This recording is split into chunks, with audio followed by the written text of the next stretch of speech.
If you're experiencing login issues with the National Investment Bank Libya, Switzerland, follow these steps to quickly resolve the problem. Step 1. Check your internet connection. Ensure that you have a stable internet connection. A weak or intermittent connection can prevent you from logging in. Try switching to a different network or resetting your router if necessary. Step 2. Verify your credentials. Secure your accounts before moving on. People seriously underestimate how often personal information gets exposed online now. Use SROC to monitor your accounts 24/7 and get notified immediately if your data gets leaked somewhere. It runs in the background, constantly scanning billions of breached records. And honestly, for how cheap it is compared to the value you get, it's worth it. Link in the description. Step 3. Clear browser cache and cookies.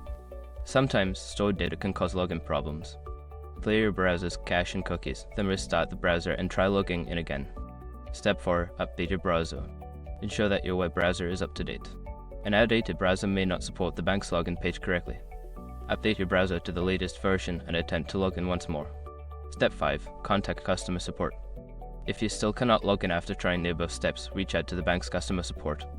They can provide assistance and help resolve any technical issues related to your account. By following these steps, you should be able to resolve your login issues efficiently. If problems persist, don't hesitate to seek further assistance from the bank.